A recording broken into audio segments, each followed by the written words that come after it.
On va poursuivre Arachin Daf Yud Zayin. On va poursuivre ce qu'on a commencé. Mais comme hier, on s'est éparpillé sur différentes Mishnayot pour démontrer qu'en réalité, tous ces dapim constituent un seul bloc. Là, on va reprendre les choses dans l'ordre. Le début du Pérec commence par 4 titres. C'est comme ça que je vais répartir en 4 phrases. Hesegiad banoder, ve'ashanim banidar, ve'arachim bane'erach, ve'a'erech bizman ha'erech. Il y a ici 4 phrases magiques dont chacune d'elles recèle en elle tout un enseignement.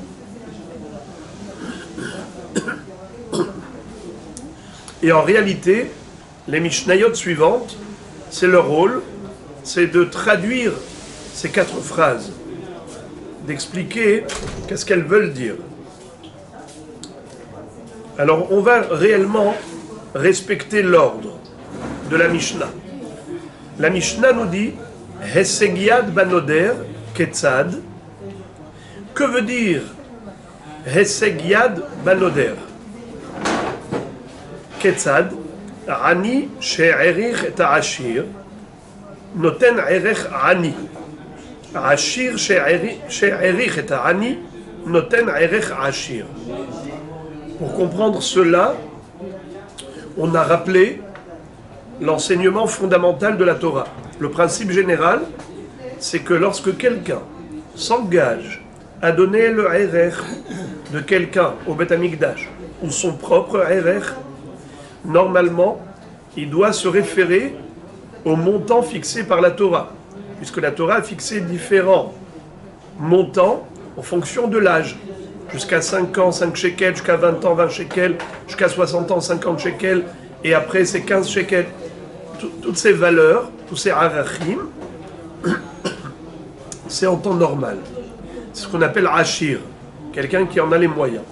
Mais ani, celui qui n'en a pas les moyens, il s'est engagé, mais il n'a pas les moyens d'assumer. La Torah a pris en considération ses possibilités, sa situation. Eh bien, il va falloir faire une expertise, une estimation de ses biens, une évaluation de ses capacités financières. Et en fonction de ses capacités financières, il payera. Donc il payera moins que le montant général fixé par la Torah. Mais attention, il y a un minimum. Le minimum, c'est quoi? C'est 1 shekel. S'il n'est même pas capable de donner 1 shekel, il ne donnera pas moins. Un demi-shekel ou 3/4 d'un shekel, il n'y a pas de ça. C'est 1 séla, pas moins d'1 séla. Comment ça s'appelle? Et dans la shon de la Torah, yad hanoder, ça veut dire que si la personne n'a pas les moyens, je vous lis, ve'immarhu me'erkecha ve'amido lifnei hakohen ve'erich oto hakohen alpi asher tasig yad hanoder ya'arichenu hakohen. Voilà. Voilà les amis. La Torah nous dit Alpi Asher Tasig Yad Hanoder, en fonction des possibilités financières de l'homme, l'argent qu'il a à portée de main. Tasig Yado. Et donc cette expertise doit absolument se faire pour voir et évaluer, estimer ses capacités financières. Hesegiad banoder, c'est ça ce qu'on est en train de nous dire. Que ça dépend du noder, pas du nidar. Si par exemple, un homme, ani, pauvre, dit je voudrais donner le erech du hachir, eh bien maintenant, il ne donnera pas le prix du hachir. Il donnera en fonction de ce qu'il peut donner. Parce que lui, le noder, il est ani. Mais si c'est l'inverse, un hachir qui a dit je vais donner le erech du ani, combien il donnera? Comme un hachir, c'est-à-dire le prix réel. du RR, 50 par exemple. Aval be korbanot enoken. Mais à propos des korbanot, ce n'est pas ainsi. Qu'est-ce que ça veut dire? On retrouve dans la Torah la notion de korban olé veyored. Olé veyored, ça veut dire le montant du korban va varier en fonction des capacités financières de l'homme, en fonction de ses moyens. Un Metzora, par exemple, doit apporter un korban hatat. S'il n'en a pas les moyens pour apporter une behema, alors il apportera 2 tourterelles ou 2 colombes. Ça s'appelle Be'imdalhu. Alors il y a un Metzora qui est Ani et un Metzora qui est Ashir. Le Ashir, il apporte une behema et le Ani apporte des volailles. C'est comme ça que c'est écrit. Metzora shenirpa mitzarato balit taher tsarir leavi shalosh behemot le korban. Il doit apporter 3 korbanot, le Metzora. Shne kevasim echad le'ola ve'echad le'asham ve'kavsa achat le'hatat.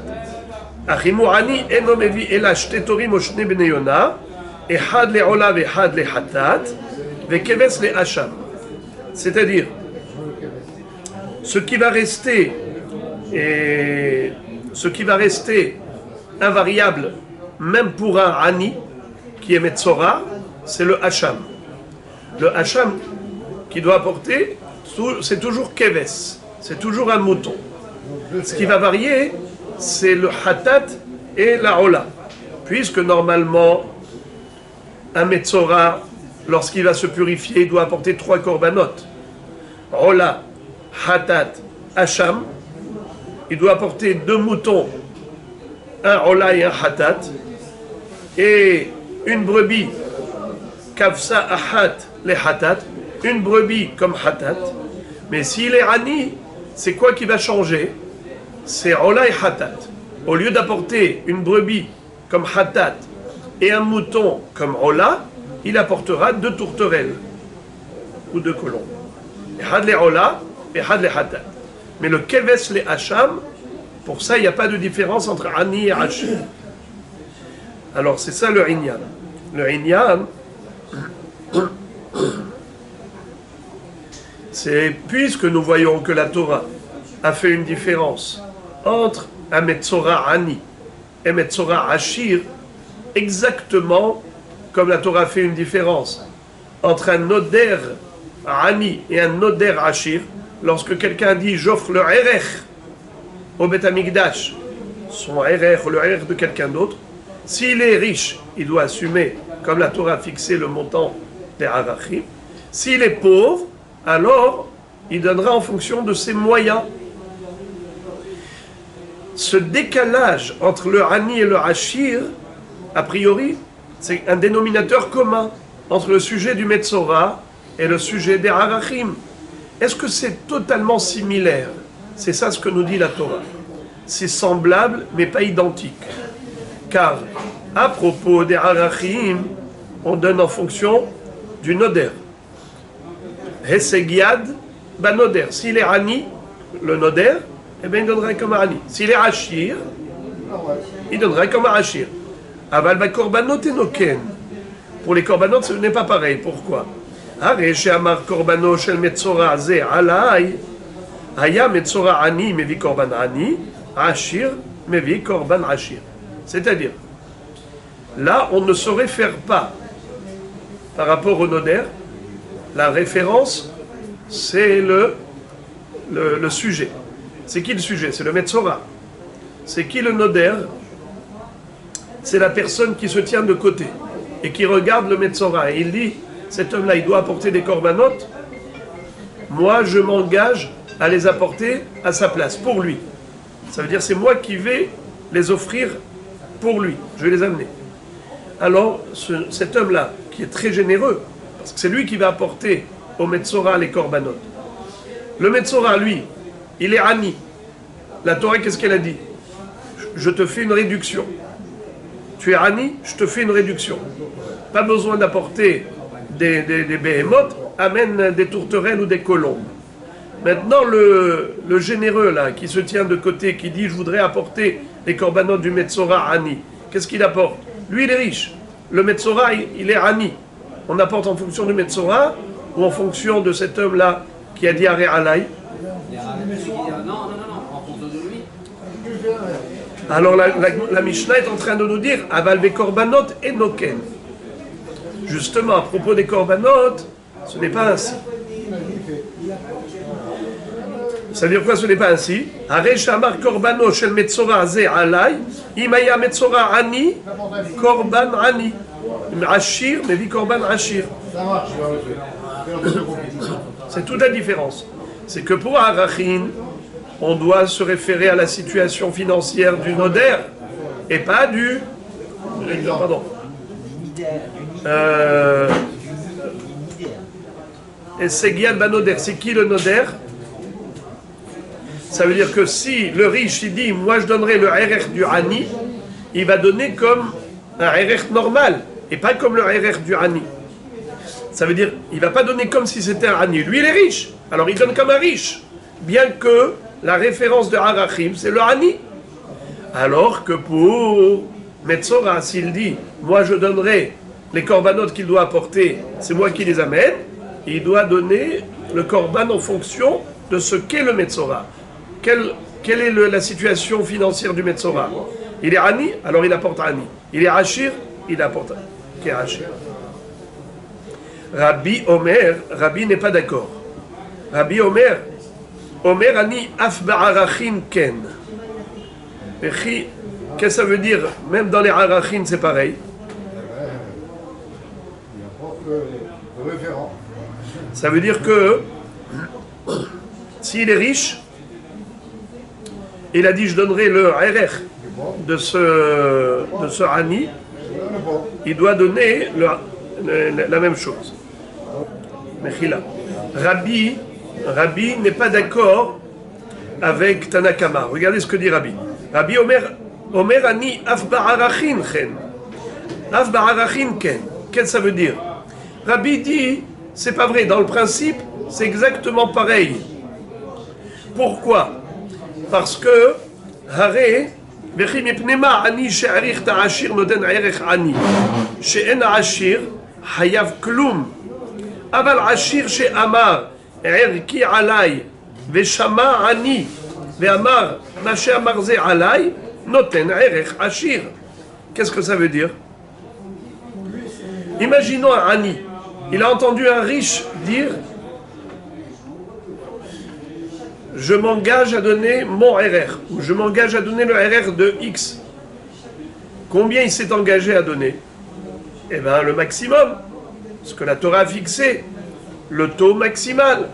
Par exemple, si c'est entre le bonhomme, il avait 43 ans, combien il doit payer? 50 shekels. Eh bien, le Hani, quand il a entendu cet homme dire je m'engage à donner le RR de cet homme qui a 43 ans. Le Hani a dit moi aussi.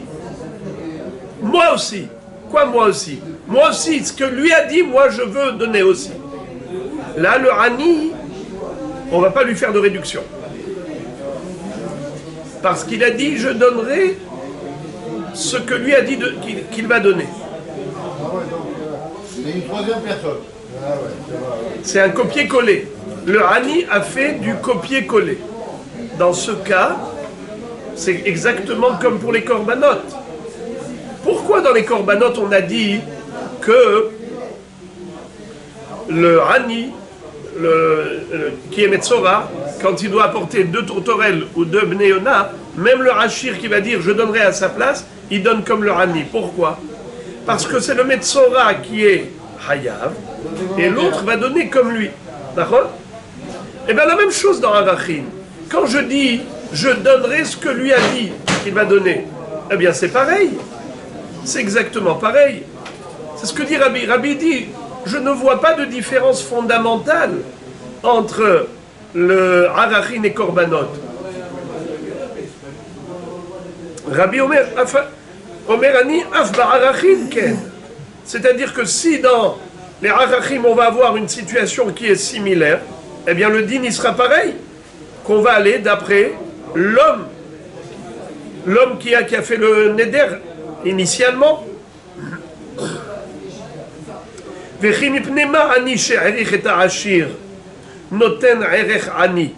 Pourquoi le Ani, quand il dit je donnerai le prix du Hachir, il donnera que Ani. Parce qu'il n'y a pas de copier-coller. Car le sujet, c'est qui? C'est le Hachir. Mais le Hachir, il n'a rien dit. Le Hachir, il est passif, il n'a rien dit. Alors le Ani, il est le seul à avoir parlé. Puisque le Ani est le seul à avoir parlé, alors on va d'après le Ani. C'est lui qui a un Hiyuv de donner. Il ne s'est pas calqué sur quelqu'un d'autre qui était Hayab. C'est lui qui s'est rendu Hayab. Le Ani, quand il a dit je donnerai le RR du Hachir, le Hachir il n'est même pas au courant. Le Hachir n'a aucun Hiyuv. Le Ani ne s'est pas calqué sur le Hachir. Alors que pour les Korbanot, le Metzora qui était Ani était Hayav. L'autre personne qui était Hachir a dit je me calque sur lui. Moi je suis étranger. C'est lui le Metzora. Lui il est Hayav. Mais moi je voudrais apporter les Korbanot relatifs à son Hiyuv, à lui. Le Metzora est Hayav d'apporter des Korbanot. Qu'est-ce qu'il doit apporter? Des tourterelles. Alors bien que moi je suis Hachir, j'apporterai que des tourterelles. Pourquoi? Parce que je viens assumer son Hiyuv. Il est Hayav et moi je viens apporter ses Behemoth, son Hiyuv. Mais dans Arachim, pourquoi le Hachir doit donner le prix du Hachir et le Hani le prix du Hani? C'est parce que la personne qui sert de référentiel, elle est passive, elle n'a aucun Hiyuv. Elle a été citée comme référentiel, c'est tout, pour savoir quel montant le nodaire il doit payer. Combien il doit payer? 50, 20, 15, 5.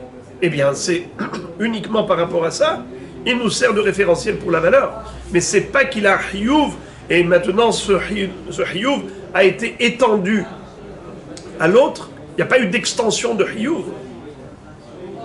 Dans Metzora, il y a une extension de Hiyuv.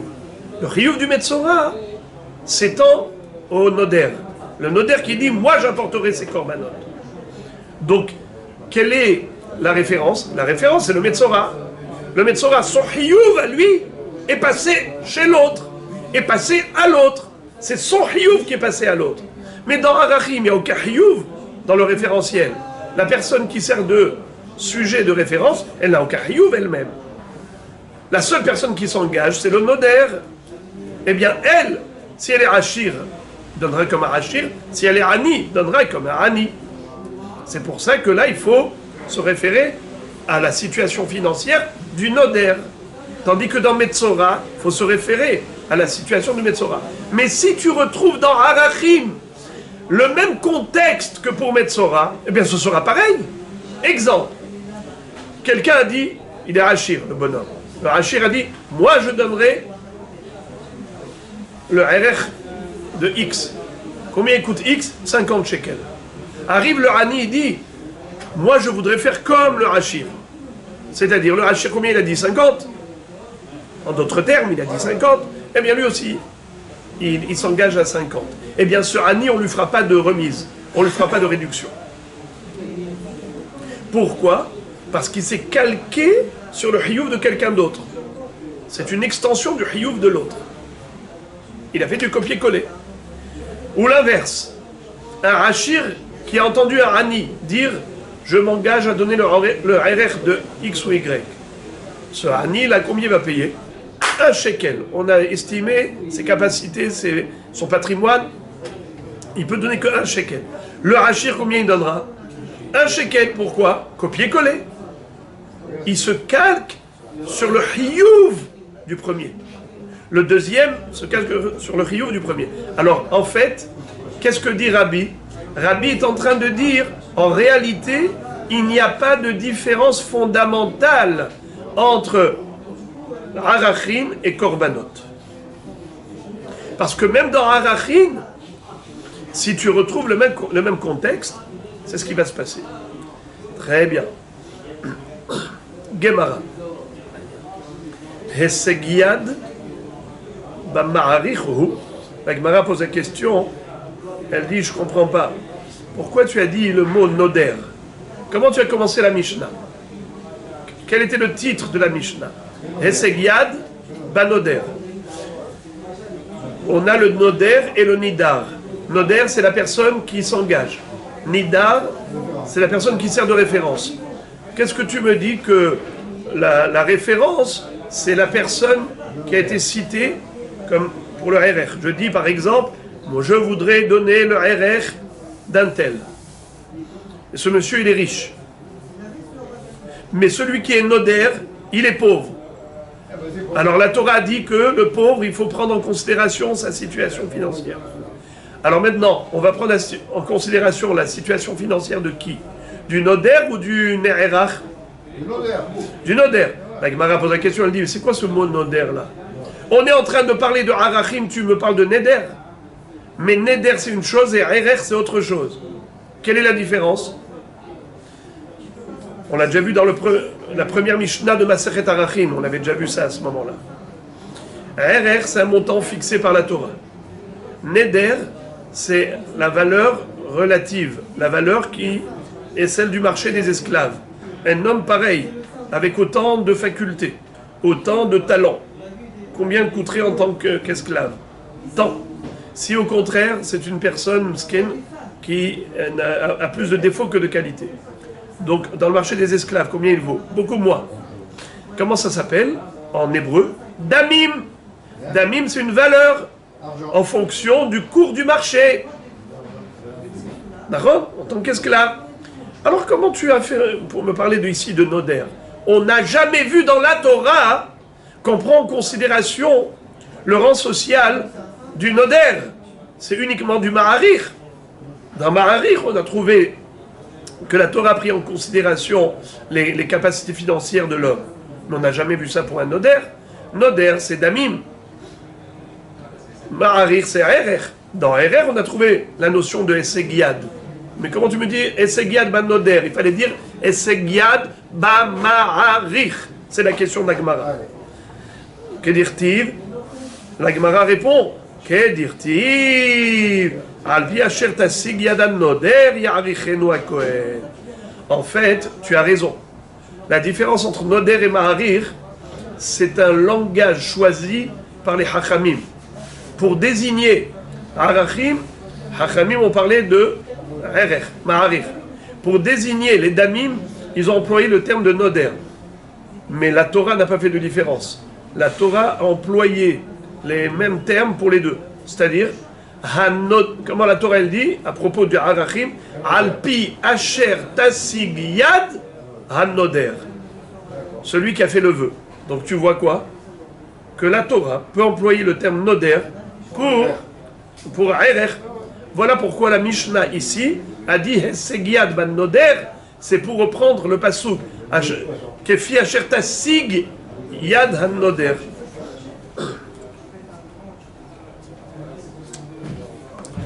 Yarich Kreno Akwen. Hashanim ban Nidar. La Gemara pose la question, elle dit ban Ne'erach ou la même question, exactement la même question.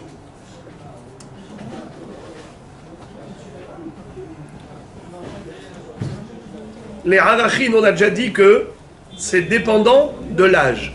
Jusqu'à 5 ans, il vaut 5 shekels, jusqu'à 20 ans, 20 shekels, jusqu'à 60 ans, 50, et 15 après. Alors, Hashanim ban Nidar, ça ne dépend pas de l'âge du Noder, mais de l'âge du Nidar, du référentiel. La Gemara pose la même question au niveau de la terminologie employée. Pourquoi tu me parles de Nidar?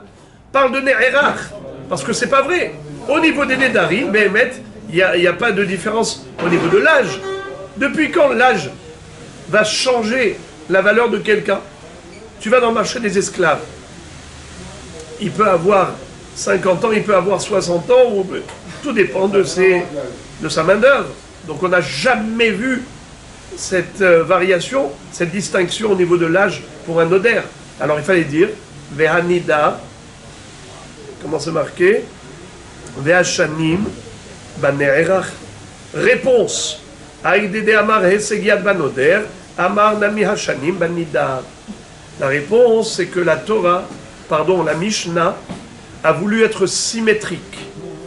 Par souci de symétrie, pour que la Recha et la Sefa aient la même structure, alors on a gardé et conservé la même terminologie. Comme on a parlé de Noder, on a parlé aussi de Nidar. Hesegiad, ben Noder, Vehachanim, ben Nidar. Mais en réalité, qu'est-ce qu'on aurait dû dire? Hesegiad, ben Ma'arich, Vehachanim, ben Ne'erach.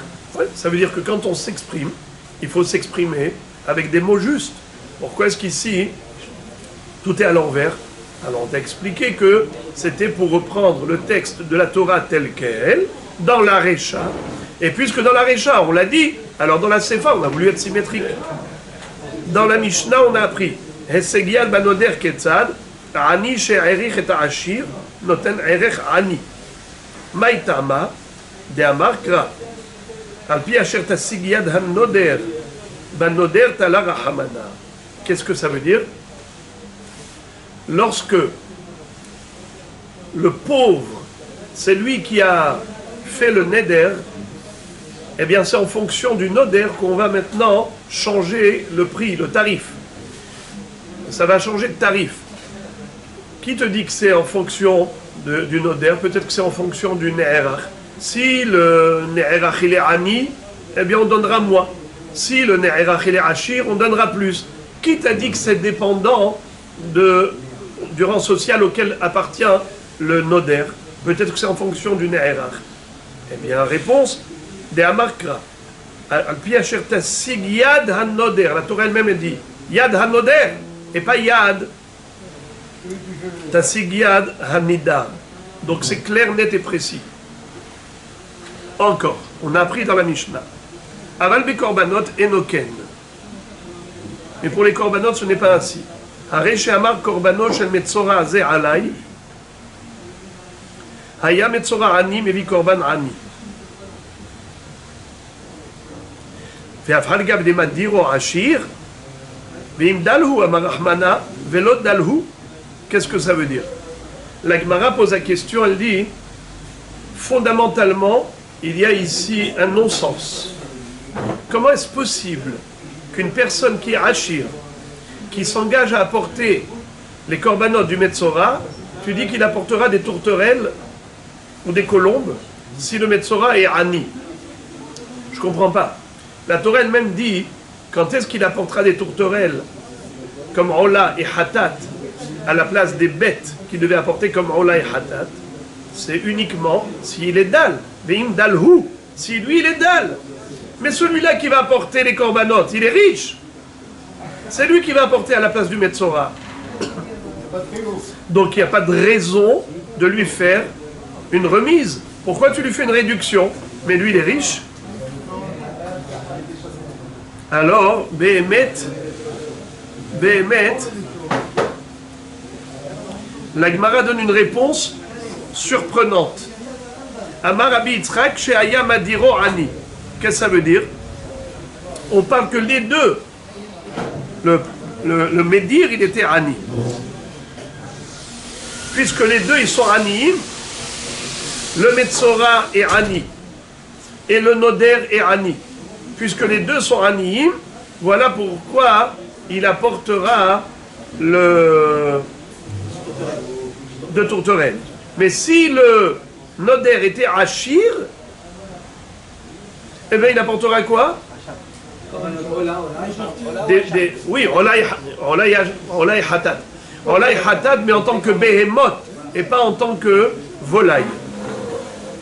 La Gemara dit, Vedilma aledide hazra hamana madirolo, deaktivhu. La Gemara, elle va pousser encore plus loin le bouchon. Même si tu me dis que les deux, ils étaient anim, et c'est dans ce cas-là que la Mishnah a dit que le noder apportera comme le ani, sinon si le noder est achir, eh bien il apportera des bêtes, bien que le metzora est ani. La Gemara dit, mais peut-être que, même si le noder est ani, le metzora est ani et le noder est ani, on devrait dire que ce noder-là, il apporte des behemoths, même si lui il est ani. Pourquoi? Quand est-ce que la Torah a eu pitié du ani en disant Ve'im dalhu, il apportera que des tourterelles? Ve'im dalhu, c'est qui hu? Le Metzora. Allez d'idée. Amara Hamana, Hasra Hamana. La Torah elle a eu pitié du Metzora. Parce que déjà, il a souffert. Il a déjà pris skin, des bonnes épreuves.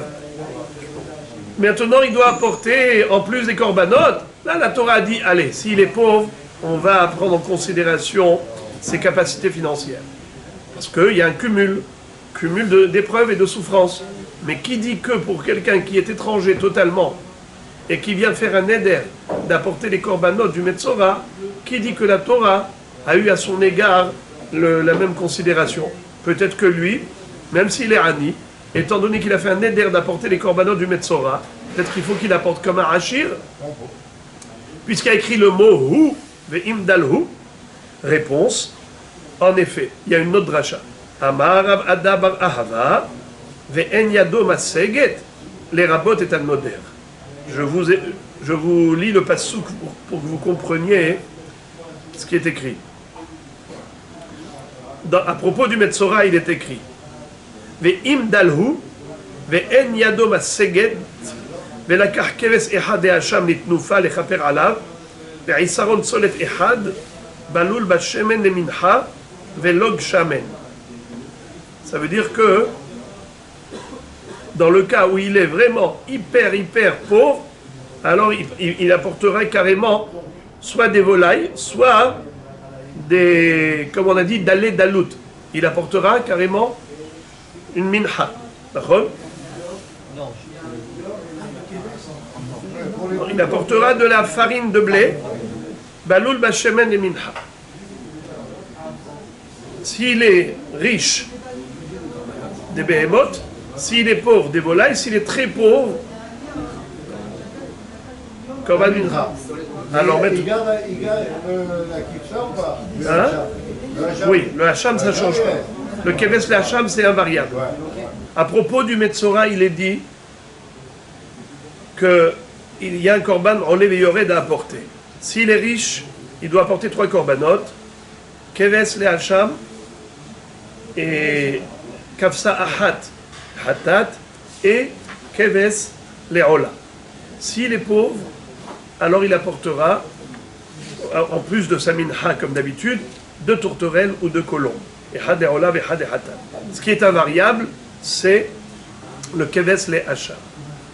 Maintenant, le din qui est enseigné ici, c'est que celui qui a entendu le Metzora vouloir apporter les corbanotes, lui dit, écoute, laisse tomber, c'est moi qui vais le faire à ta place. C'est moi qui vais apporter les corbanotes. Ça s'appelle un noder. Ce noder-là, est-ce qu'il va apporter des corbanotes en fonction des moyens financiers du Metzora, qui est pauvre, ou bien en fonction de ses moyens financiers, puisqu'il est riche? Nous avions cru que la Mishnah voulait dire que même le riche apportera comme un pauvre, étant donné qu'il a fait du copier-coller. La Gemara dit c'est faux. Pourquoi c'est faux? Parce que la Torah elle-même a donné une raison. Elle a dit Ve'im dalhu. Et s'il est pauvre, mais cet homme il est riche, pourquoi on va lui faire une remise? Non, il n'y a pas de remise. Alors de quoi on parle dans la Mishnah? On parle dans le cas où les deux sont pauvres. Le Metzora est pauvre et le Madir est pauvre. Alors la Gemara dit, mais même dans ce cas, je ne suis pas satisfait. Logiquement, la réduction qu'a faite la Torah, en disant Korban Olev Yored, le Korban qui dépend, dont la valeur dépend du niveau social, riche ou pauvre, c'est seulement par rapport au Metzora. Et Imdal Hu, parce que déjà il a subi des épreuves, alors la Torah lui a fait des remises, des réductions au niveau financier. Mais un homme étranger, même s'il est pauvre, pourquoi voudrais-tu que la Torah lui fasse une réduction? Non. Mais Imdal Hu, le Metzora, mais pas un étranger qui est Médir. Et la Gemara de répondre, étant donné que dans ce passouk, il y a une phrase supplémentaire. Il est écrit, à propos du Metzora, Ve'imdal Hu, ve'en yado maseget. Et s'il est pauvre et qu'il n'en a pas les moyens, merci. S'il est pauvre, c'est qu'il n'a pas de moyens. Pourquoi tu as besoin de te répéter? Cette redondance, c'est pour faire allusion à l'étranger. Pas seulement lorsque le Metzora est pauvre, la Torah fait une réduction, mais même lorsque le Madir est pauvre, la Torah fait cette réduction. Voilà pourquoi on a rajouté les mots de En Yado Maseget.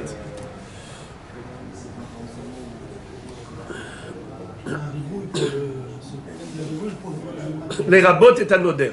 C'est pour inclure le noder.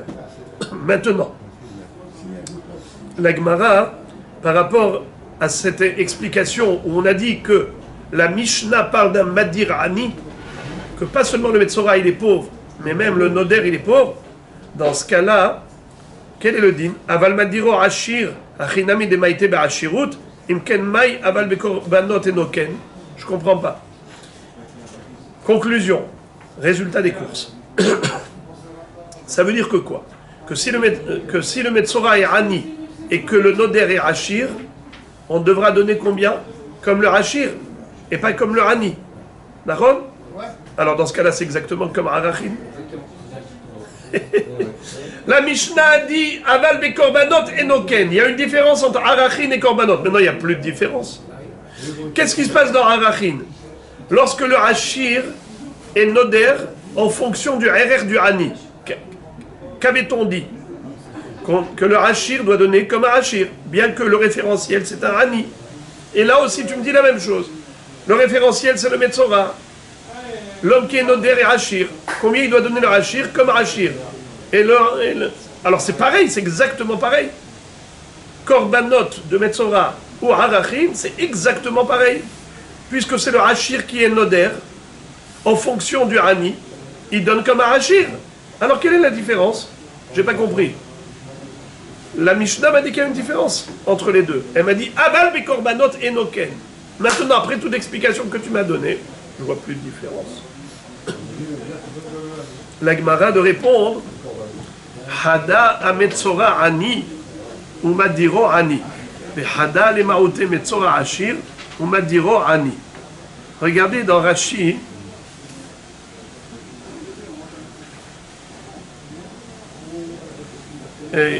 On va d'abord lire la Gemara elle-même. Sal kadat achaminaho il veitrabu itrabu kamashmalan.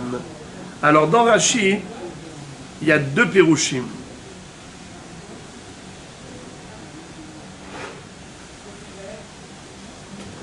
Dans Rashi, il y a deux pérouchim.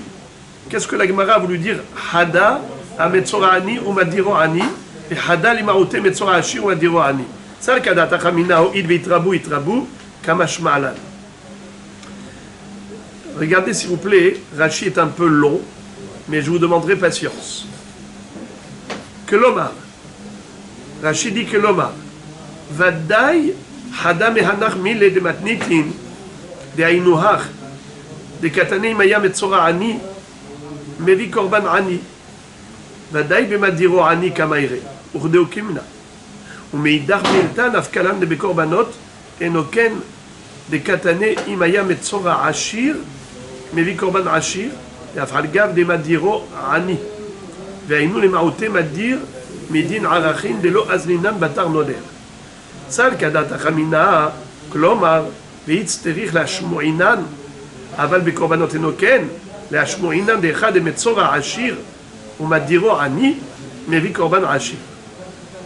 Sal kadat achamina ho'il veitrabe, Noder mi ve'en yado maseget de has rahamana ale ki have ihu ani ou metzora ani itrabe nami afilu echad de metzora ashir ho'il ve'u ani kamash ma'lan li nir'e ve'ikar de achi garsinan im ken mai aval bekorbanot enoken ahada המצורע עשיר ומדירו עני. סל כדעתך אמינה. ואני שמעתיה כמות שהיא כתובה בספרים ופירושה כמו שפירשתיה והן כן שיטת הש"ס. Ça veut dire que Rashi préfère une autre version et il dit voilà, moi je pense que c'est ça le Ikar, c'est ça le vrai pirouche. Im ken mai aval bekorbanot enoken ahada a metzora ashir ou mediro ani. Qu'est-ce que ça veut dire? C'est quoi c'est quoi la différence entre Arachin et Korbanot de Metzora? Il y a une seule différence, Hada. Metzora Ani ou Mediro Ashir, les Hada les Maouté, Metzora Ashir ou Mediro Ani, c'est ça. Hada, c'est pas Metzora Ani ou Mediro Ani. Ça, il faut le retirer. Rashi, dans son deuxième pirouche, il tire un trait sur ces mots-là. Regardez le début de la page. Hada, à Metzora Ani ou Mediro Ani. Et Hada, les Maouté, Metzora Ashir ou Mediro Ani. Le premier, Hada, vous l'enlevez. Et vous enlevez le Vav de Vehada. Et lisez comme ça. Hada, les Maouté, Metzora Ashir ou Mediro Ani. C'est ça ce qui nous intéresse. Qu'est-ce que ça veut dire? Dans notre Mishnah, on veut mettre en relief la différence qu'il y a entre Arachin et Korbanot de Metzora. La Gemara arrive à la conclusion, Hada. Il n'y a qu'une seule différence. Tout le reste est faux. Il n'y a aucune différence entre Arachin et Korbanot. S'il y a lieu de parler d'une différence entre eux, Hada, one. C'est dans quel cas? Lorsque le Metzora il est Ashir et le Medir est Ani. Le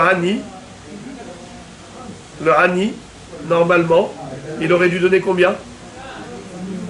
Shne Torim ou Shne Benayona. D'accord? Il donnera comme le Ashir. Alors que pour Arachin, le Hani qui donne le RR du Hachir, quel est le din? Il donne comme le Hani. Vous avez compris la différence? C'est quoi la différence entre Korbanot et Arachin? C'est dans un seul cas. Hada. Only. One. Il n'y a qu'un seul cas. Lequel cas? Lorsque le Noder, le Metzora il est Hachir et le Noder est Hani. Dans Arachin, le Ne'erach il est Hachir et le Ma'arich il est Ani. C'est ça les cas similaires, les cas parallèles. Et ça c'est l'inverse de ça, au niveau des dinim. Quel est le din dans Arachin? L'homme qui a fait le Neder, il est pauvre. Et la personne référentielle est riche. C'est-à-dire, le Ani a dit, je donnerai le Erech du Hachir. Combien il doit donner? Comme Ani ou comme Hachir? Comme Ani, bravo. Maintenant dans Metzora, le Metzora est Hachir et celui qui a fait le Neder, il est Ani. Quel korbanot il doit apporter? Comme le riche et pas comme le pauvre. C'est ça la différence. C'est comme ça que Rashi préfère la bonne version. Après avoir développé longuement la version de la Gemara, Rashi dit, moi je tire un trait sur la première phrase et ne lisez que la deuxième.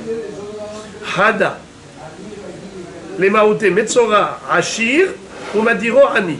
Tzal kadata chamina, ho'il veitrabu, itrabu, kamashmalan. Qu'est-ce que ça veut dire? Puisque nous avons dit que le Ani, il a été mitrabé. Qu'est-ce qui se rappelle? Quel pasouk nous permet de rajouter le deuxième Ani, pas que le premier, pas que le Metzora Ani, même le deuxième. Ve'im dalhu, ve'en yado maseget. La Torah, ici, s'est exprimée par un doublon. Il est pauvre et il n'a pas de moyens financiers. Mais c'est un pléonasme.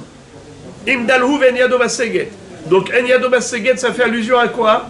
À qui? Au deuxième, au Noder. Que le Noder est pauvre. Alors, nous aurions pu croire que le Noder qui est pauvre, même si le Metzora est riche, il apportera comme un pauvre. Puisque le Noder est pauvre, il trabait. C'est ça le Hidouche. Hidouche, c'est quoi? C'est quoi le Hidouche? C'est de dire, c'est uniquement lorsque les deux sont pauvres. Que le Metzora est pauvre et le Noder est pauvre, c'est là qu'on dit qu'il donnera comme un Ani. C'est ça ce qui a été mitrabé. Mais dans le cas où le Metzora est Hachir et le Noder est Ani, il donnerait comme un Hachir. Bien qu'il est Ani, il donnerait comme un Hachir. Le Im Dalou, ça sera pas d'Afka quand il fait lui-même. Imdalhu, c'est le Metzora lui-même. Et Enyado Baseget, c'est pour le.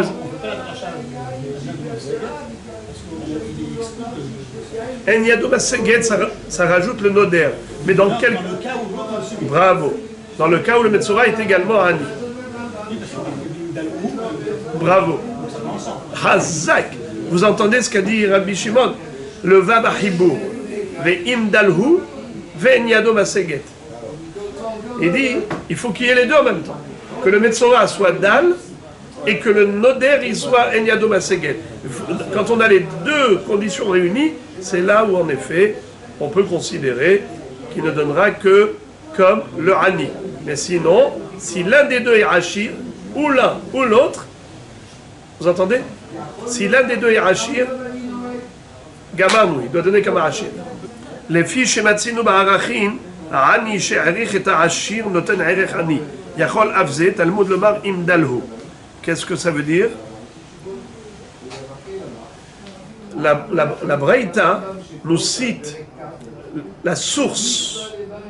D'où sait-on qu'il n'y a pas de remise pour le Noder? Si par exemple le Metzora est Ani et le Noder il est Hachir, d'où sait-on qu'il n'y a pas de remise pour lui? Alors la Braïta nous dit les fiches Matsinu Ba'arachin Ani she'erich et Hachir noten erech Ani yachol avze. Dans le cas où le Metzora est Hachir et le, comment il s'appelle, le Noder est Ani. Qu'est-ce qu'on aurait pu croire dans ce cas-là? Qu'il apporterait quoi? Comme le Ani. Alors la Torah te dit non. Imdal hu, c'est qui hu? Que la Torah a eu pitié que du Metzora qui est pauvre. Il a deux épreuves. Premièrement, il est Metzora. Deuxièmement, il est Dal. Mais quelqu'un, Dal pauvre. Mais quelqu'un qui est Metzora, mais qui n'est pas pauvre, ou un pauvre qui n'est pas Metzora, on ne lui fait pas de réduction. Quand est-ce qu'on fait une réduction? Que Metzora, Dal. Mais Dal, pas Metzora, ou Metzora, pas Dal, pas de réduction. Maintenant, la Gemara pose la question suivante. Où les rabbis de Amar, Omer Ani, Av Ba'arachin Ken, Alma Batar Chiyuva de Gavra, Azlinan, Vehala Tzricha, Kra le Maote, Hu le Maote Maï. Pour Rabbeinu Kadosh, qui dit que ça, c'est même pas nécessaire d'avoir un passouk pour ça. Parce que lui dit, Batar Chiyuva de Gavra. Pour les Harachim,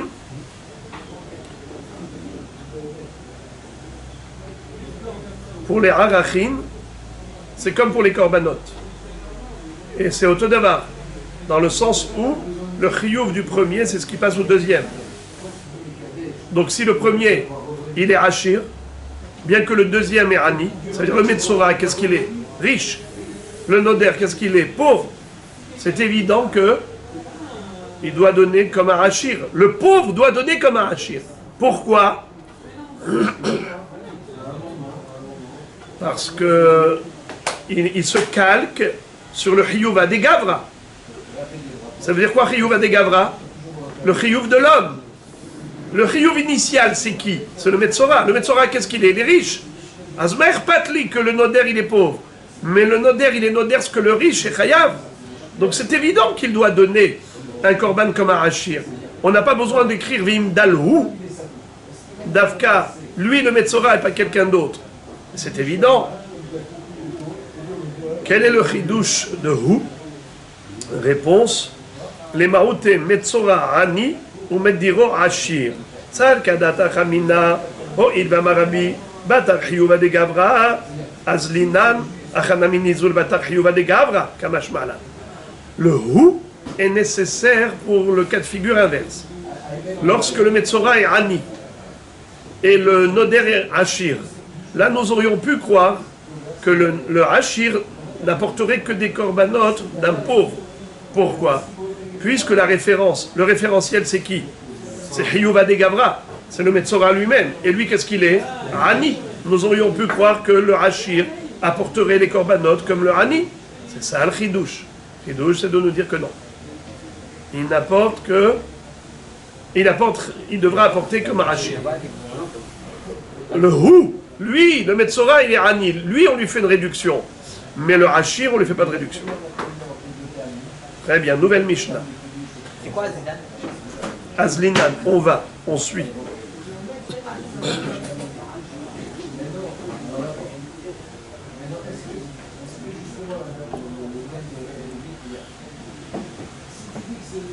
Haya Ani ve'eshir. Rabbi Issachar, on est à combien de minutes au niveau des 55 minutes. 55 minutes. Je vous montrerai un truc à couper à 50 minutes à peu près. D'accord, je vais vous montrer ça après, Be'ezrat Hashem. Enfin 50 à peu près, je vous c'est juste me rappeler. Et donc, la coupure de maintenant aussi. Mehila. Nouvelle Mishnah. Haya ani ve'ashir, hashir ve'eni. Noten erech ashir. Rabbi Yehuda omer afilu ani ve'ashir ve'hazar ve'eni. Noten erech ashir. Aval bekorbanot enoken. Qu'est-ce que ça veut dire? Quel est le din si quelqu'un a fait le neder de donner le Erer au Beth Amikdash? Mais au moment où il a fait le neder, qu'est-ce qu'il était? Pauvre. Il était Ani. À ce moment-là, combien il devait donner par exemple? Un shekel. Ve'eshir. Et ben là, voilà que Baruch Hashem, au moment où il doit payer sa tzedaka, il est devenu riche. Est-ce qu'on va d'après le moment où il était pauvre ou d'après au moment où il doit payer? On avait dit ça hier. Noten erech ashir. Haya ani ve'ashir. Ou bien même l'inverse. Ashir ve'ani, noten erech ashir. Dans les deux cas, il était pauvre, il est devenu riche. Ou il était riche, il est devenu pauvre. On va d'après toujours la Humra. On va toujours d'après Ashir. Je répète. Non, hier, on a fait. Quel est le din lorsque quelqu'un, au moment où il avait fait le neder, il était pauvre?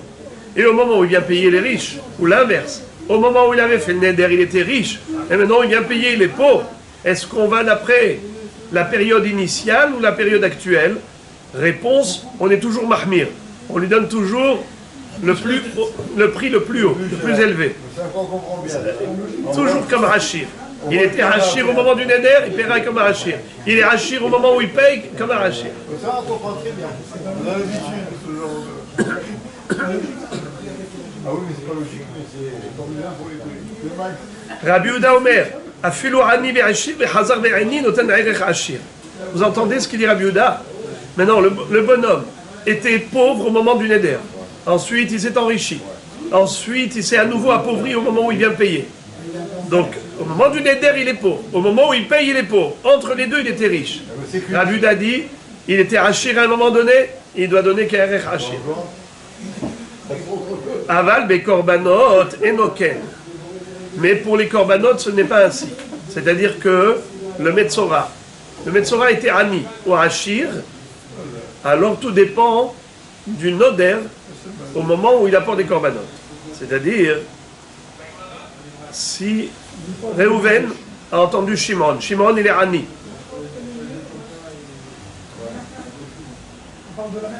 D'accord. Et puis maintenant, cette personne-là, on a dit que quand il y a Ani, Ani, quel est le din? Ani, Ani. Ani.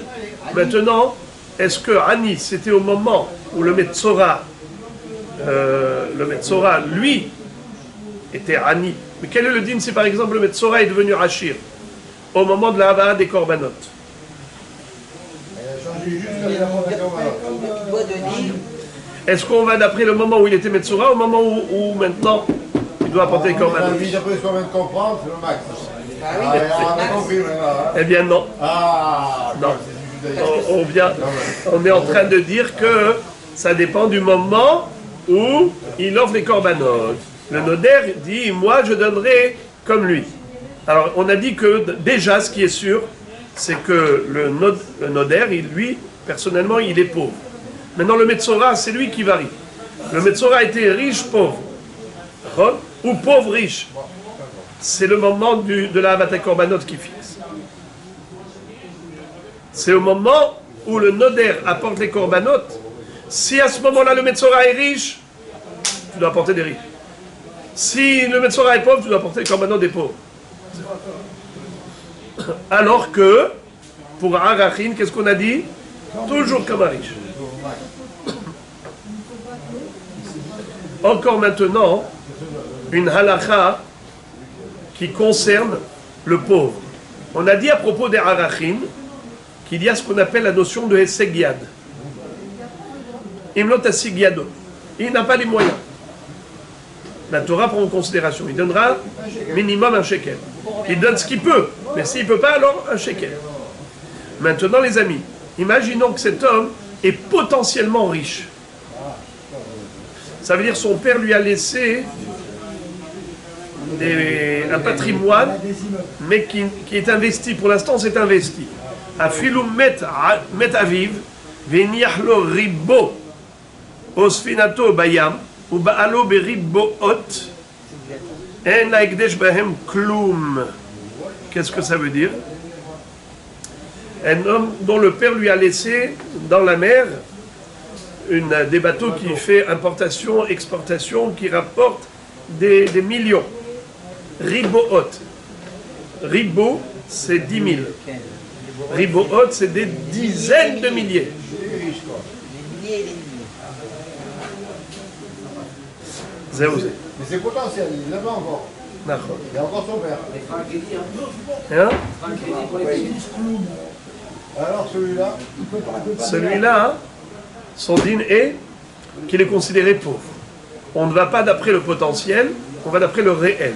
Puisque à l'heure actuelle, ce qu'il a, c'est qu'il est pauvre, bien qu'il a un potentiel de riche, on ne considère pas riche, et le Hekdesh ne pourra pas prétendre, le Gizbar ne pourra pas lui dire, monsieur, vous êtes riche, potentiellement, donnez-moi comme un riche. Non. Il donnerait comme un pauvre. Non, en la Hekdesh bahem kloum, bahem, dans le bateau et dans cet argent potentiel. La question est de savoir pourquoi.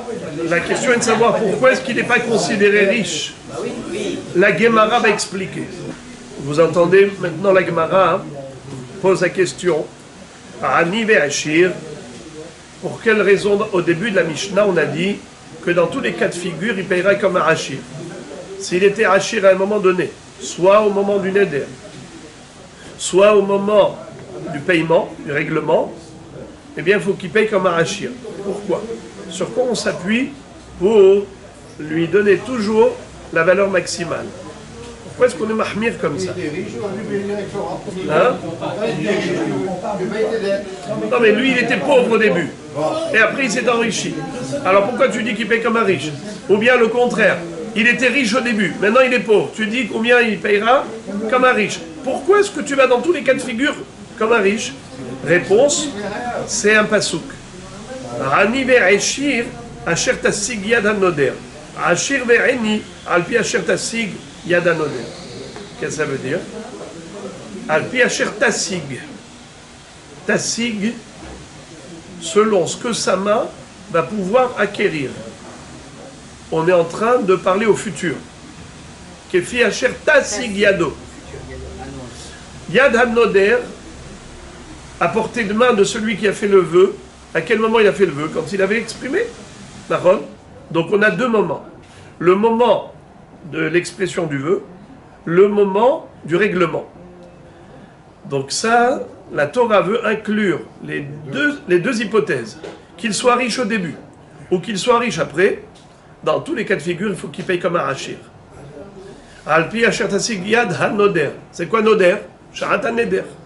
C'est quoi asher tasig? Plus tard, il va acquérir. C'est au moment du règlement. Donc on a compris. Rabbi Shlomo, c'est comment est-ce qu'on paye? Comment il va faire pour payer? C'est ça votre question? Ah, cette question, elle est très belle. La réponse, elle n'est peut-être pas aussi belle que la question. Alors, la réponse est la suivante. C'est que cet homme doit. Ça veut dire que, théoriquement, il doit. Alors, après, il peut pas. Anus Rahamana Patre. Mais, potentiellement, théoriquement, il doit. Le jour où il aura, il faut qu'il paye. Maintenant, il peut pas. Mais ça veut dire que déjà, cet homme-là, qu'il soit Ani ou Achir, quand il a un devoir, il a un devoir. Maintenant, quand la Torah dit que le Metzora qui est Ani ne paye pas, il paye juste tourterelle, ou le Be'arachin, le Ani, il paye juste un shekel, ça veut dire qu'il ne doit pas. La Torah lui a fait cette réduction. Il ne doit plus rien.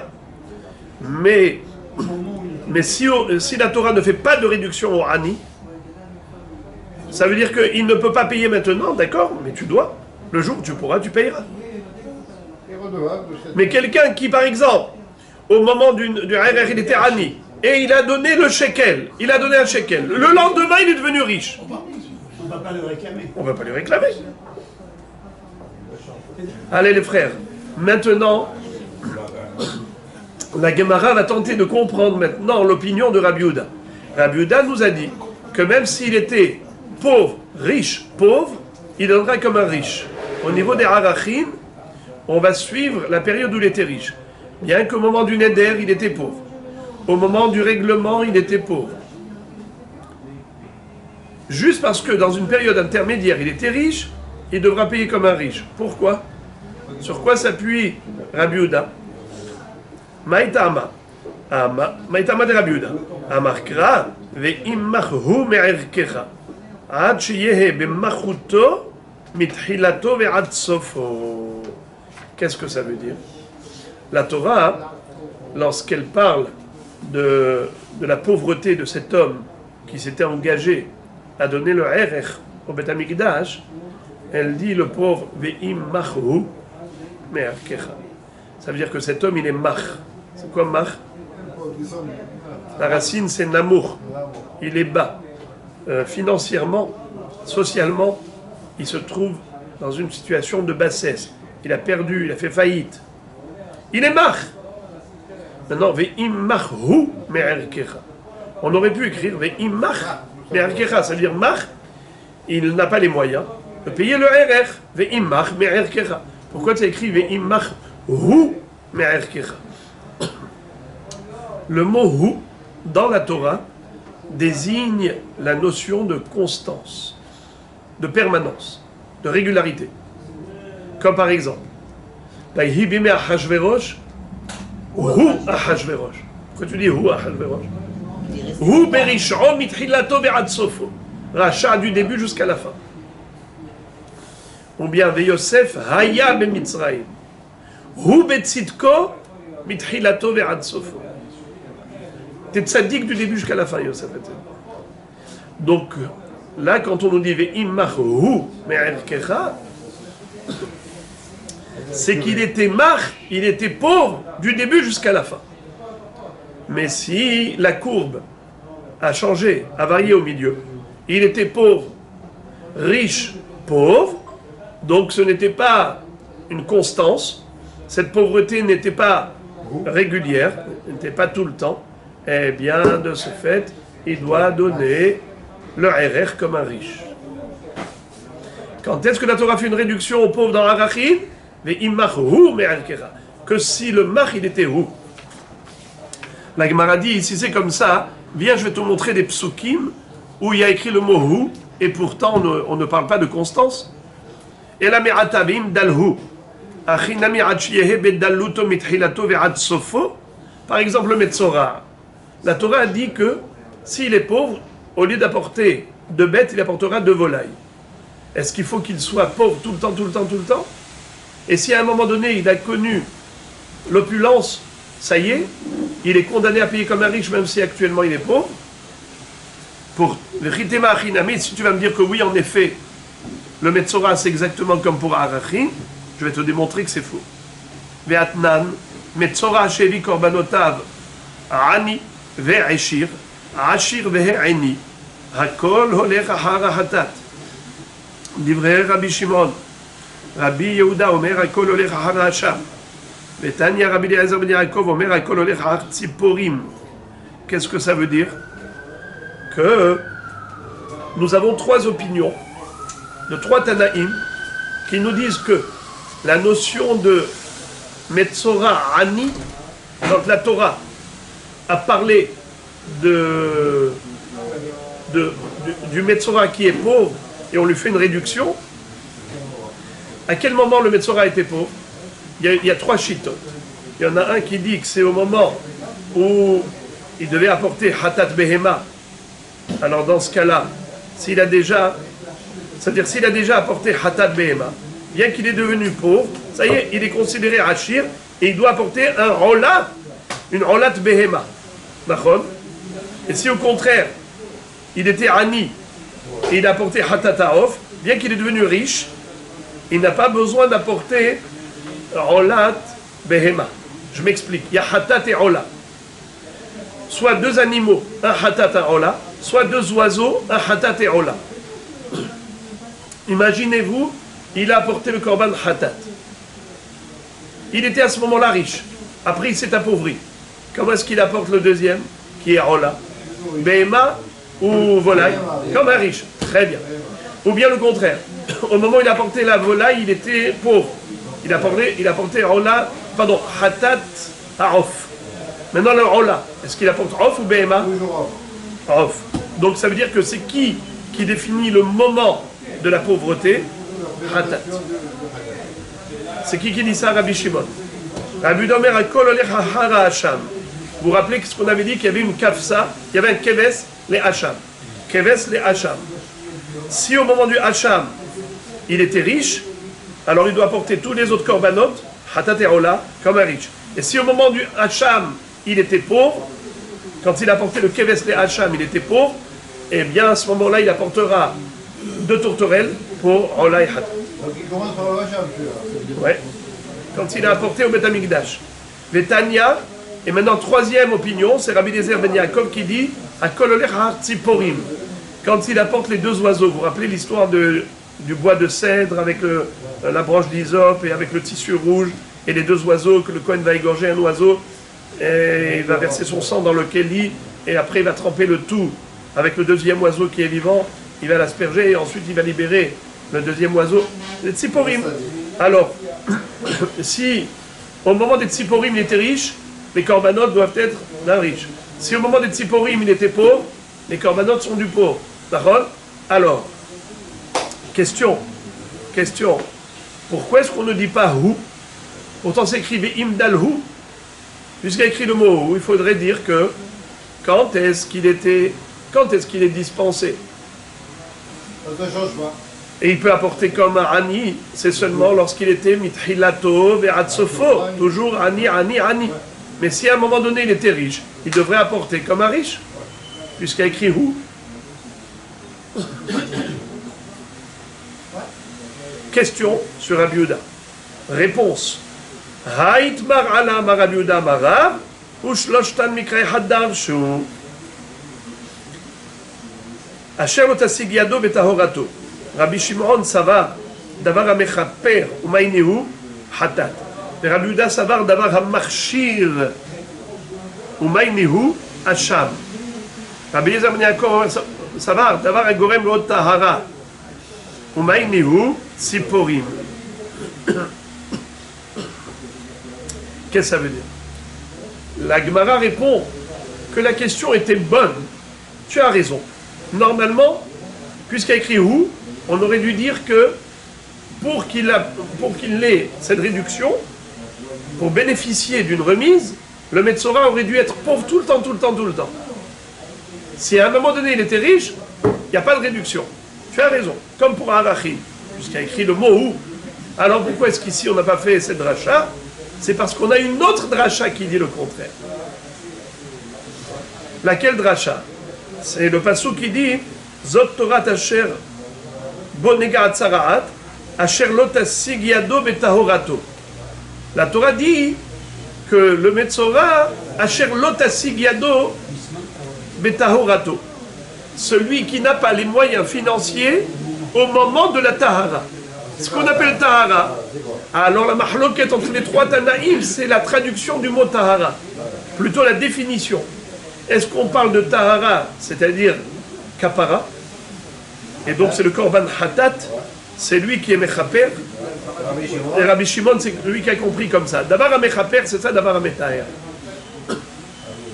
Donc c'est le korban expiatoire Donc tout dépend de ce qu'il est au moment du korban hatat. Asher lo tasig yado, bisman tahorato, bisman akapara, c'est hatat. Rabbi Yehuda dit, non, betahorato, ça veut dire bisman hamarshir. C'est-à-dire quoi marshir? Lorsque le metzora, et metzora il est tamé, il n'a pas le droit de manger des korbanot. C'est qui fait que désormais il peut manger des kodashim? Ça y est, il n'est plus considéré comme tamé, il peut manger des kodashim. C'est lorsqu'il a apporté quoi? Hacham. C'est le korban Hacham qui met fin à cette touma. Il peut manger maintenant des kodashim. Et Rabbi Eliezer Ben Yaakov dit que non, que les tziporim, c'est ça le début de la tahara, au moment où il commence la tahara, pas à la fin de la tahara. Le début du processus. Au début du processus, il amène les fameux deux oiseaux. Dosidos. Zéouzé. Puisque la Torah dit Asher lo tasig yado betahorato bisman tahorato. Les deux oiseaux là. Donc il a apporté ce qui était bon. Voilà. Et la Tahara. Quand le riche, c'est quand il fait un Tahor. Tu vois? Quoi? Le riche, c'est quand il fait un Tahor. Lui, ce monsieur-là, il a déjà commencé le processus de purification avec les tziporim. Donc il était bon. À ce moment-là, s'il était pauvre, il n'a pas besoin d'apporter de behemoth pour hatat et rola. Il apportera des quoi? Il apportera des quoi? Des tourterelles. Même s'il s'est enrichi. Même si après les tziporim, il s'est enrichi, il ne revient pas en arrière. Pourquoi? Car la Torah elle-même a fixé le moment de la pauvreté. La Torah elle-même a désigné le moment de la réduction. On te fait réduction en fonction de la pauvreté qu'il a au moment de la Tahara. Mais la Tahara, il y a trois façons de voir, puisque... Alors ça dépend qu'est-ce qu'on traduit, comment on traduit Tahara. Comment on traduit Tahara? Tzaddik, Rabbeinu Gabriel Shalita. Il y a trois façons de comprendre Tahara. Soit le début de la Tahara, soit la fin de la Tahara, soit Davar HaMarshir. Pardon, Davar HaMechaper. Davar HaMechaper. Korban Hatat, expiatoire. Vous n'avez pas bien expliqué pour ces deux oiseaux qui n'ont rien à voir avec les korbanot. Bien sûr, c'est pas des korbanot. Ah ouais, parce que non, je les prenais pour les deux oiseaux. Ça, c'est, ça au tout début. Ça, c'est quand il apporte le bois de cèdre avec l'hysope, avec les deux oiseaux et le tissu. Ça, c'est au tout début. Et à la fin du processus, c'est là où il apporte tous les korbanot. Et le hacham, c'est la clôture. Alors maintenant, la question que vous auriez dû demander. Et là, où la Mali? Alors dans ce cas-là, puisque tu me dis que là on ne peut pas faire la dracha de Ve'imdal hu, alors le hu à quoi il sert? La Gemara répond, les rabbis qui des itle, ou le rabbanan qui des itle hu. Qu'est-ce que ça veut dire? Ça vient exclure le din de Arachin par rapport au Metzora. Rappelez-vous ce qu'on avait vu. On avait vu que Arachin et Metzora, on a essayé de faire un parallèle entre eux dans la Mishnah précédente. Vous vous rappelez? Est-ce que un Hachir qui donne le RR du Hani, il donne comment? Comme un Hachir. Un Hani qui donne le RR du... Un Hani qui donne le RR du Hachir. Il donne comme un Hani. Alors, avec mes korbanot, loken. Mais dans les korbanot, c'est pas pareil. Alors, qu'est-ce qu'on avait vu? Une mahloket Rabbi et Hachamim. Qu'est-ce qu'il y a de spécifique dans le korbanot? Lorsque le Metzora, il est Hani, et l'autre, il est Hani. Lorsque le Metzora est Hachir, et l'autre est Hani. On avait vu la mahloket entre Rabbi et Hachamim. Eh bien, c'est le Hu. C'est ça ce que... Le Hu. On lui fait des remises. Ou le Metzora qui est Ani. Mais l'autre qui est Ani, on ne lui fait pas de réduction. C'est à cela que sert le mot Ou. La Gemara maintenant pose la question à propos de la constance. Tu m'as dit que le hu désigne la permanence, la constance. J'ai une question. Et la mi'ata vehu ed. Ça veut dire, dans ce cas-là, à propos de la edout, la Torah nous dit que le ed, il n'est kasher. Est-ce qu'on va faire une dracha pareil, que le ed, il est kasher que s'il était kasher depuis le début jusqu'à la fin? Quel est le din, par exemple? Un ed qui était kasher, pasoul, kasher. Quel est le din? Un témoin. Un témoin. Non, non, vous allez voir quelque chose de très beau. Écoutez quelque chose de très très beau. Quelqu'un qui était kasher la edout, pasoul la edout, kasher la edout. Exemple. Vous voulez un exemple? Écoutez ça, écoutez ça. Écoutez. Quelqu'un qui n'était pas karov. Et après ça, il est devenu karov. Il s'est marié, il est devenu karov. Ensuite, il a divorcé, il est redevenu rahok. Au début, il était rahok, donc il était kasher la edout. Ensuite, il est devenu karov, donc pasoul la edout. Ensuite, il a divorcé, il est redevenu rahok. Kasher, pasoul, kasher. Est-ce qu'il est kasher ou pasoul? Ah ouais. Il est pas sourd. Si tu dis qu'une fois il était carotte, peut-être Il est kasher. alors. A priori, tu devrais dire qu'il est pas soul. Normalement, on dit qu'il est kasher. Pourquoi tu dis qu'il est kasher? Tu devrais dire qu'il est pas soul. Pourquoi? Puisque pour qu'il soit kasher, vehu aid. C'est quoi vehu aid? Il faut qu'il soit sur toute la ligne kasher. Alors. Regardez ça. Et là, me'ata vehu aid.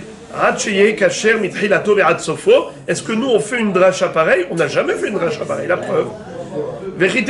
Si tu vas me dire oui, il faut faire la dracha, c'est faux. Mais Atania, c'est écrit dans la Braïta clairement.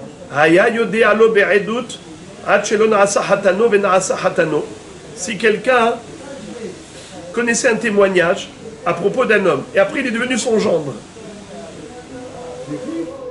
ou bien Pikir Benit Haresh, ou bien quelqu'un qui était normal, et du coup il est devenu sourd-muet, qui est pas sous la edout.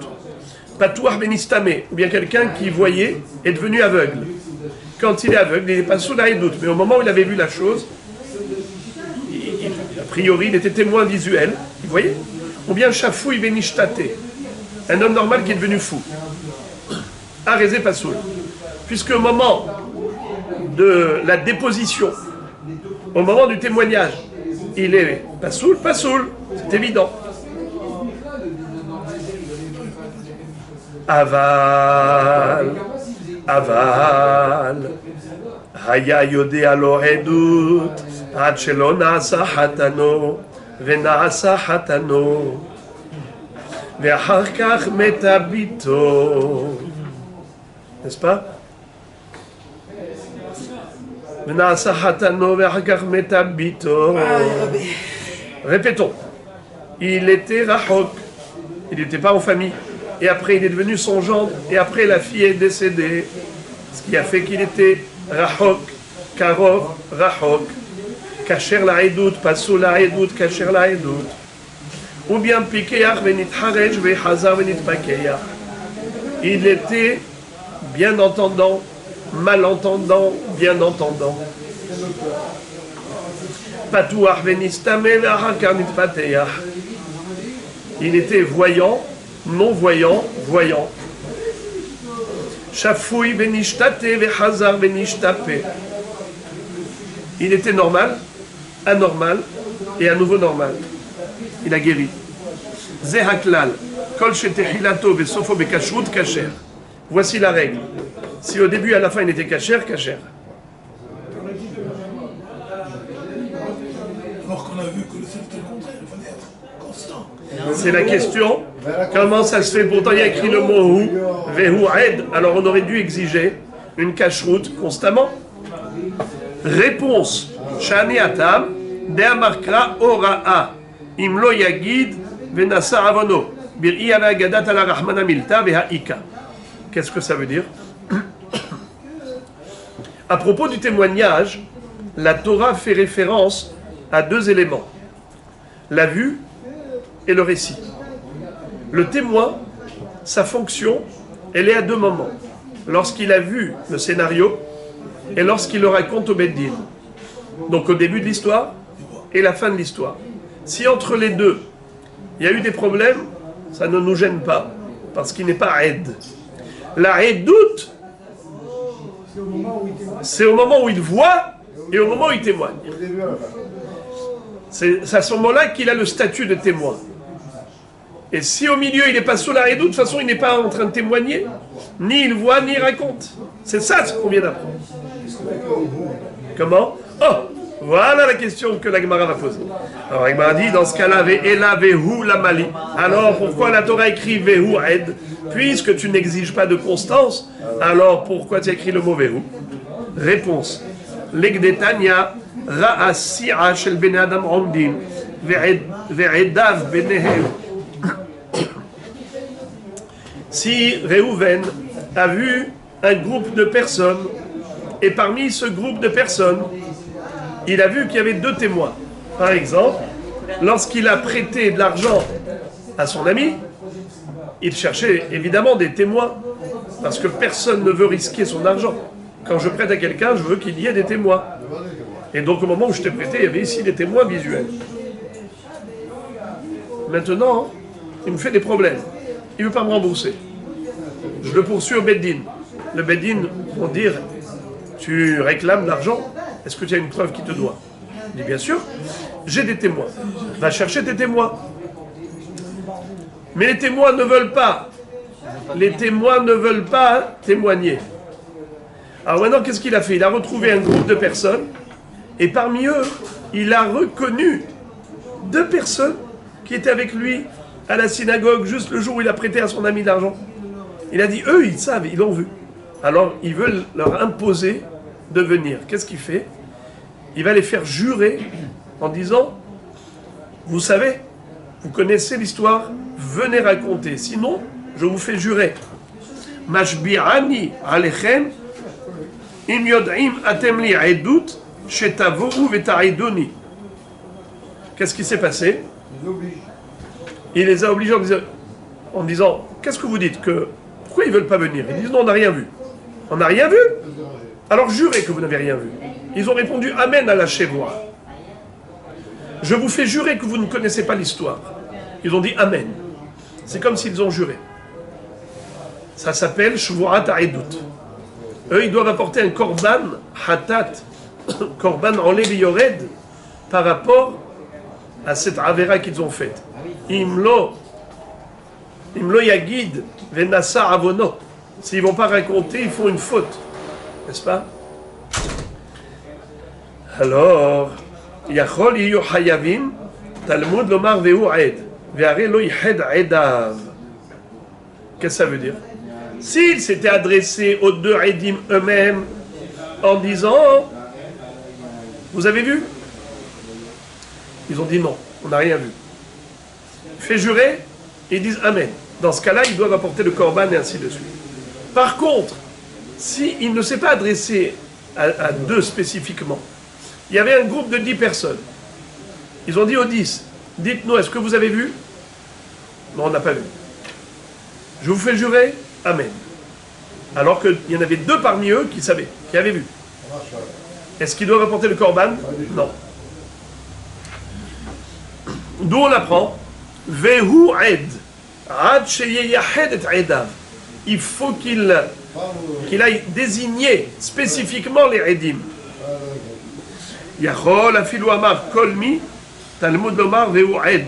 Yare yahed edav. Qu'est-ce que ça veut dire? Ça dépend du langage, comment il a employé. S'il a dit simplement, est-ce que vous avez vu? Et eux, ils ont dit non, alors il n'y a pas de korban. Mais s'ils ont dit, kolmi, sheyodea edut, venomeid. Kolmi, ça veut dire chacun indépendamment de l'autre. Chacun séparément. Il a interpellé tout le monde. Il a interpellé tout le monde en même temps, mais chacun spécialement, chacun spécifiquement. Que celui que. C'est comme, bravo, celui que, celui qui a vu. Celui qui a vu, c'est comme s'il s'est adressé à chacun d'entre eux. Ça veut dire que même dans un groupe, on pourrait avoir une spécificité et une séparation. Donc vous avez compris, Rabotai, d'où on a pris la dispense du Corban. Allez les amis, on va terminer le sujet. Aval be korbanot enoken. Mais à propos des korbanot, ce n'est pas pareil. On avait vu dans la Mishnah que même si le bonhomme, il a plein d'argent dans la mer, je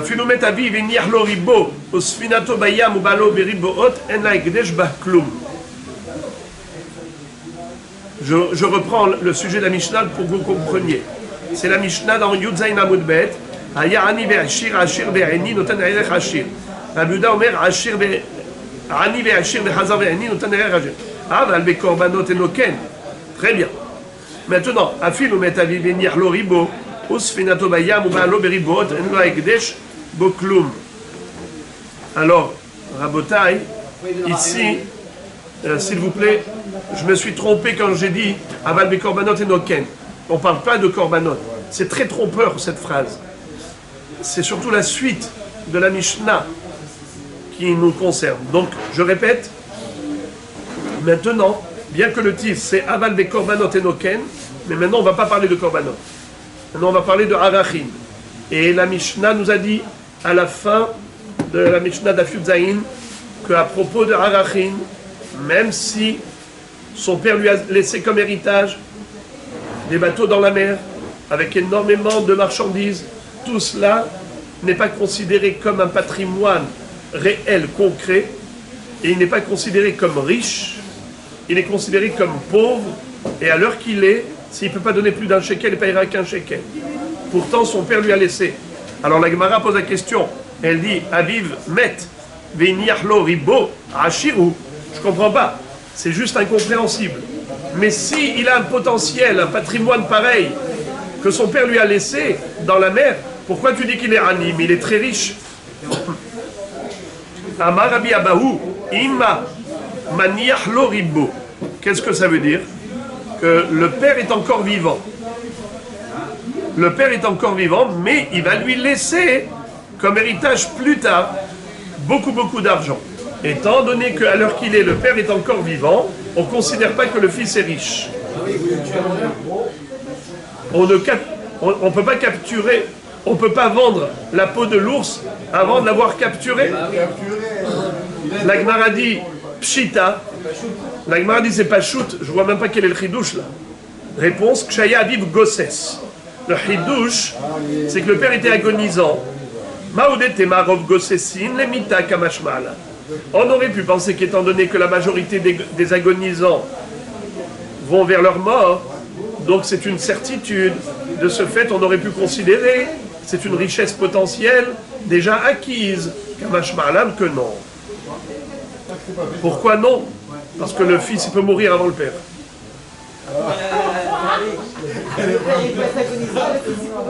Je sais pas. Sfinato bayam ou ba'alo beribboot ashiru. La Gemara dit, il lui a laissé un bateau dans la mer avec qui arrive avec des ribboot. Comment tu me dis que il est pauvre? Mais c'est un richard ce monsieur.